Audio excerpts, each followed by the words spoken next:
पिछले सप्ताह एक ऐसी मेरे पास जन्म कुंडली आई, जन्म पत्रिका आई।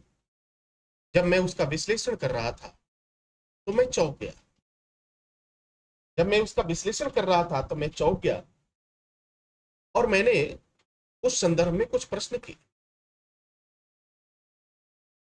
जब मैं प्रश्न किया तो जो परिस्थितियां मुझे दिखाई दी वो बड़ा विपरीत था।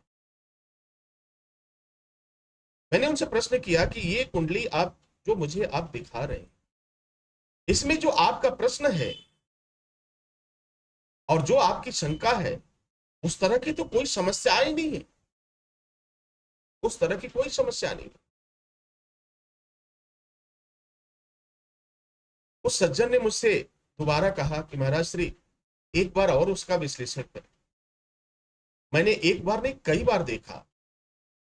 हमने कहा अच्छा ठीक है, एक कार्य और आप करें। जिस जातक की यह कुंडली है, जन्म कुंडली है, उसकी हस्तरेखाओं की फोटो खींच के मेरे पास भेजिए, दोनों हाथों की फोटो खींच कर भेजिए। मैंने हस्तरेखा का भी विश्लेषण किया, उसमें भी सब कुछ सामान्य था। लेकिन दुर्भाग्य था कि वह व्यक्ति 6 महीने से बिस्तर पर था, एक दुर्घटना का शिकार हो चुका। एक ऐसी दुर्घटना जो उसके जीवन को बिल्कुल बदल कर रख दिया। वह जीवन और मृत्यु से लड़ रहा। उसके माता पिता परेशान। किसी ने सुझाव दिया कि योग मंत्र ज्योतिष अनुसंधान केंद्र पर से संपर्क करो, एक बार जानने की कोशिश करो। डॉक्टर इलाज कर रहे हैं, वो उठ नहीं पा रहा, क्योंकि जो दुर्घटना हुई उसमें उसके स्पाइनल कार्ड पे चोट लगी, रीढ़ की हड्डी पे चोट लगी। अब रीढ़ की हड्डी एक ऐसा नाजुक स्थान है जो हमारे पूरे शरीर को खड़ा करने का कार्य करता है। कुंडली दिखा रही है, दीर्घायु दिखा रही है। कुंडली में किसी भी तरह का दुर्घटना का योग नहीं है, हस्तरेखा में किसी भी तरह का अनहोनी का योग नहीं है। लेकिन यह योग उस व्यक्ति के साथ हुआ। योग ही नहीं, उसके साथ यह घटना घटित हो चुकी है। अब जरा आप विचार करिए। अब इसका तात्पर्य तो ये नहीं कि जन्म कुंडली गड़बड़ है। इसका तात्पर्य तो ये नहीं कि जो परमपिता परमेश्वर ने जन्म कुंडली का निर्माण किया, हस्तरेखा में आपके जीवन की हर चीजों को लिख दिया, वह गलत है। लेकिन कुछ तो ऐसा हुआ है जिसके वजह से परेशानी का कारण है। और मेरे आश्चर्य की सीमा नहीं रही।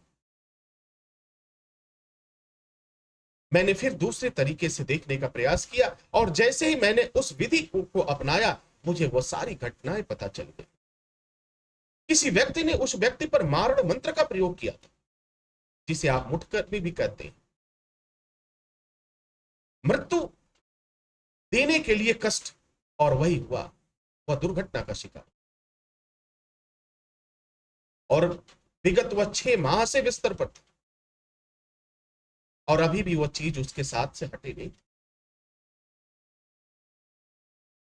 धन इंसान को लालची बना देता है, संपत्ति इंसान को जानवर बना देता है। और यही कार्य उस परिवार में भी हुआ।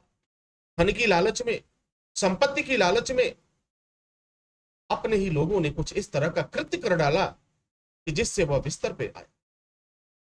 दिखाने के लिए सारे लोग दुखी हैं महाराज, लेकिन कोई दुखी नहीं है। अंदर से तो सबको बड़ा उत्साह है, लेकिन वह भूल चुके हैं कि जो घटना, जो कर्म आपने किया है, इसका फल आपको इसी जन्म में भोगना पड़ेगा और मृत्यु से पहले भोगना पड़ेगा। उसकी सजा तो परम पिता परमेश्वर अवश्य देगा, क्योंकि किसी की जिंदगी के कुछ फल छीनने का हक आपको नहीं है।